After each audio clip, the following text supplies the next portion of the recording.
Muchas gracias. Agradezco a Juan Ibarrola, experto en temas de seguridad, Fuerzas Armadas, para que nos ayude a entender qué está pasando, por qué está pasando lo que está pasando con el ejército. Antes nos quejábamos de que estaban en las calles o mostrábamos nuestra inquietud como ciudadanos de que estaban en las calles, que no era su papel a ver asuntos de seguridad. Y ahora están en todos lados haciendo aeropuertos, puentes, aeropuertos, carreteras, todo. Y esto lo habías visto tú, habías leído en la historia del país que el ejército tuviera tal presencia fomentada por el presidente de la República. Mira, Eduardo, buenos días para ti, para todo tu auditorio. Muchas gracias. No había tenido la difusión que hoy tiene, no había tenido la necesidad un presidente de demostrar que aún ya a pesar de lo que dijo en campaña, aún ya a pesar de los ataques sistemáticos que toda su vida de luchador social tuvo el presidente en contra de los militares, pues bueno, una vez ya sentado en la silla se dio cuenta de la imperiosa necesidad que tienen todos los presidentes, no solo López Obrador, porque las Fuerzas Armadas apoyen un proyecto de nación. Efectivamente, como bien lo apuntas, un aeropuerto o una obra de la dimensión de la que se tiene hoy en Santa Lucía no se había hecho. Sin embargo, sí, durante la gran mayoría de la vida del ejército, se han construido hospitales, se han construido carreteras, se han construido puentes, han apoyado en construcción de presas, pero yo creo que habría que entender cómo es esta construcción, Eduardo, Ujú. porque la gente o mucha gente llega a pensar que se agarra a la tropa y se le vuelve albañiles, por ejemplo. Sí. En el caso de Santa Lucía no es así, el cuerpo de ingenieros militares constructores pone a lo mejor que tiene, a que diseñen, a que programen, a que administren una obra, pero la gran mayoría, si no el 100%, por ejemplo, del cuerpo de albañiles, son civiles. Y la razón, Eduardo, es muy simple. El ejército, las Fuerzas Armadas en conjunto Sí. son aproximadamente 324,000 personas, es decir, soldados de tierra, mar y aire, nada más, y hay que decirlo como es, son 324,000 personas. Es decir, son muy pocas personas como para poder integrar acciones como las que, por lo menos en la difusión, se puede llegar a creer que las están haciendo como al 100% este personal y no.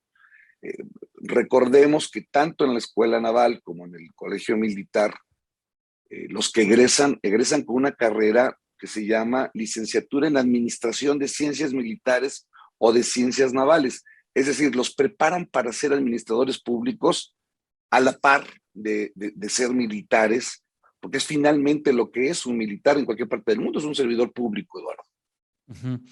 Y eso, ¿tú crees que lo tenía planeado el presidente o o fue descubriendo esa necesidad y la fue cubriendo conforme avanzó su administración, conforme ha avanzado su administración?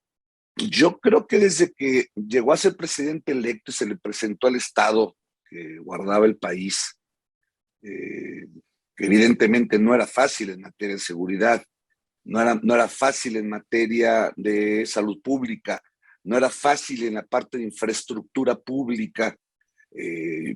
Yo creo que el presidente volteó y en esta dinámica, esto lo digo con toda responsabilidad, y en esta dinámica de tener a un grupo de funcionarios que los elige por leales, no por capaces, y lo digo, insisto, con mucha responsabilidad, pues dice, a ver, vengan soldados, vengan marinos, ustedes tienen capacidades probadas para ciertas cosas, háganlas, demuestren que pueden. Aquí es importante, Eduardo, cuando un soldado, ya sea de tierra, de mar o de aire, se le encomienda una misión, se le ordena que cumpla una misión, lo tiene que hacer de una manera óptima del 100%. Es decir, no hay el no pude. Tú le das la orden, por ejemplo, como se le dio al ejército, construir un aeropuerto, el aeropuerto pidió un dinero, el ejército pidió un dinero, ese dinero se les dio y el 22 de marzo van a entregar un aeropuerto como lo pidieron, como este proyecto de nación lo está indicando. Entonces, efectivamente, no es tanto que lo vaya descubriendo. Yo creo que lo que descubre cada vez más es esta parte de la necesidad que tiene un presidente, sobre todo un presidente, insisto, como López Obrador, por apoyarse, por soportarse en las Fuerzas Armadas. Y pues aquí sí no hay vuelta de hoja, es decir, hay crítica, se dice que los militares están teniendo acciones que no les corresponden. La cuarta misión constitucional del ejército, Eduardo, misión constitucional, está en la Constitución, es participar en cualquier proyecto de desarrollo nacional. Y si nos vamos estrictamente a lo que la ley podría marcar, si el proyecto de nación actual dice que un aeropuerto como el de Santa Lucía, como Tren Maya, como el de Tulum, como la administración de hospitales para una pandemia, como pasó con el ejército, 116 hospitales administró durante la pandemia, pues es parte del desarrollo nacional. Entonces, alguien de la auditoría dirá, oye, Juan, es muy confuso, pero no, Eduardo, porque al final de cuentas el ejército, la marina, la fuerza aérea, no están incumpliendo la ley en función de operaciones, de actividades, de acciones que se les tienen encomendadas, y no violan la ley, Eduardo, que creo que esta es la parte más importante. No la violan, y déjame cometer un exceso, ni la violarán. El ejército en ese sentido tiene claro, la marina tiene muy claro que no debe de realizar una acción que vaya en contra de la ley solo por la voluntad de un hombre. Y esto es bien importante. Los presidentes, varios, han querido ordenar cosas que están fuera de la ley, y las mismas Fuerzas Armadas leales al presidente, como ahorita le han dicho, no, señor presidente, y antes de hacerlo, aquí está mi renuncia. Poca gente cae en esa cuenta, sí. Eduardo, en los últimos 50 años, 51, 52 años, hemos tenido 9 presidentes en este país, 10 presidentes en este país, y donde también han sido solamente 10 secretarios de la defensa.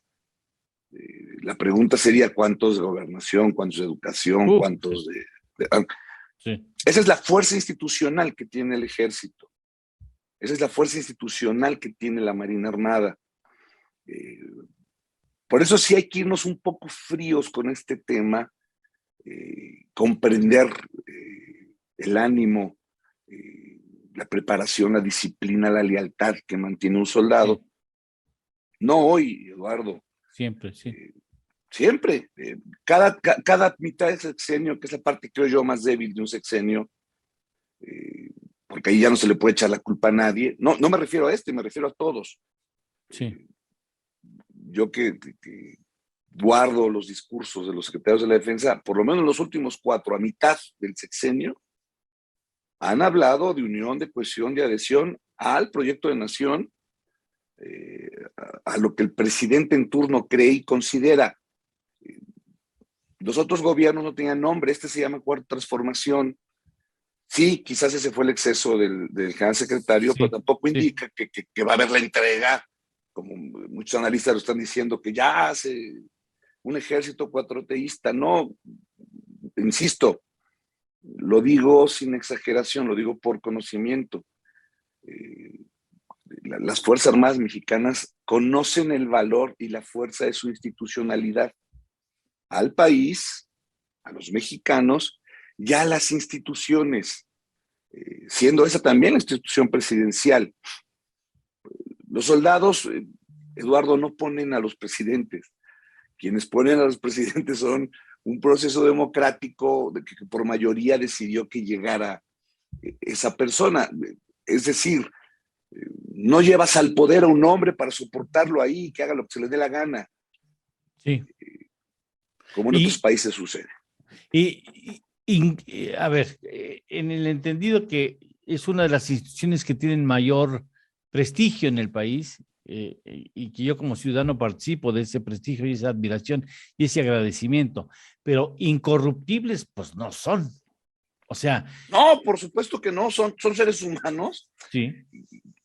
y evidentemente al estar en una nueva posición presupuestaria, no para las Fuerzas Armadas, ojo, se ha hablado mucho de esta parte económica que bien mencionabas, eh, el presupuesto de la Secretaría de la Defensa Nacional, el presupuesto de la Secretaría de Marina Armada de México no ha crecido en función de un beneficio para las secretarías, ha crecido en función de las tareas que se les han encomendado. Sí, sí.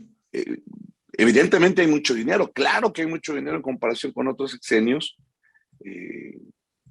Ya se han dado casos de corrupción, mismos que han sido castigados por el ejército, por la armada, por la justicia militar. Recordemos que a ellos primero los rige la justicia militar y después los rige la justicia civil, es decir, cuando paguen en la parte militar, en la parte de justicia militar. ¿Todavía los espera la parte civil? Por supuesto que sí. Vale. Por eso tienes razón. Incorruptibles, pues, muy pocos en el mundo. Sí, en este caso son seres humanos. La tentación podría ser una. La parte importante es de que un militar que ya tiene una responsabilidad presupuestaria grande, por ejemplo, un coronel, un mayor, un general, un capitán de navío, un almirante, tienen una carrera ya por lo menos de 30 años en su institución. Un acto de corrupción los podría llevar a que pierdan absolutamente todos esos 30 años, pero no nada más ellos. Los derechos que se adquieren como familia, como esposa, como hijos, para esos derechos de la seguridad social militar o de la seguridad social de las Fuerzas Armadas, y la pierden. Es decir, no nada más podría ser en algún determinado momento una cárcel o una inhabilitación. Pierden absolutamente todo, a diferencia de cualquier otro servidor público. Ya. Insisto contigo, incorruptibles no son. Bien. Pero de que pierden más, sí pierden más. A ver, hago hoy con nada más de alguna inquietud por ahí ciudadana que vi en un Twitter. ¿Pierde la democracia con tal hegemonía, con tal presencia del ejército en la presente administración? ¿Pierde la democracia o no pasa nada? No, al contrario, yo siempre he creído que la institución menos democrática del mundo es la institución armada, es decir, te dan una orden y obedeces, ¿no? Y así es en todos lados, ¿eh? Y así es en todos lados. En todos los ejércitos del mundo pasa y en el nuestro no es la excepción. Sin embargo, si no tuviéramos las fuerzas armadas que tenemos, también organizadas, insisto, institucionales, quizá los procesos electorales serían de otra forma, es decir, darían tentación para poder participar, como te digo, tomando un candidato y ponerlo. Eso no pasa. Mucha gente me habla de los gobiernos militares, Eduardo, de manera rápida te lo digo, que Manuel Ávila Camacho, el último presidente egresado del colegio militar, o sea, el último presidente de México militar profesional fue Victoriano Huerta. Todos los demás no han sido militares de carrera, han sido ciudadanos en armas que participaron en la revolución o que emergen de la revolución. Sí. Justamente ese cambio que da Ávila Camacho, con ese cambio comienza la profesionalización del ejército, se crean cursos de Estado Mayor, se crea el Colegio de Defensa Nacional a principios de los años 80 del siglo pasado, en fin, el Centro de Estudios Superiores Navales de la Marina, se genera una profesionalización que justamente te lleva a que estas personas, hombres y mujeres, puedan garantizar procesos democráticos. A diferencia de otros ejércitos africanos, lo digo con respeto, centroamericanos, Sí. En fin, no, los militares en este país, y creo que eso debe ser la garantía, más bien son la fortaleza de la democracia en México, son quienes vigilan las calles cuando se dan los procesos, insisto, con ya este número de elementos que te he dado, que no alcanzan a abarcar el país, vigilan paquetes electorales, generan esa estabilidad. No, la gente, el análisis debería de ser más bien en la parte democrática hasta dónde los narcotraficantes hoy han puesto candidatos. Sí, que bueno. No vaya a ser, y que no vaya a ser que para el 2024 quieran imponer un candidato presidencial. Eso sería muy grave. Entonces ahí sí sería... No, ese es un asunto muy serio, y desafortunadamente creo que ya lo estamos empezando a vislumbrar a nivel municipal y a nivel quizás estatal el involucramiento es claro, ¿no? Es clara. Juan, te agradezco mucho que hayas estado aquí con nosotros. Nos ayudas a entender esos procesos que no, pocas personas como tú conocen las Fuerzas Armadas. La verdad. Gracias, Eduardo. Al contrario, estamos muchas a la gracias. orden. Buen inicio de semana para ti y para todos. Igualmente, muchísimas gracias. Gracias.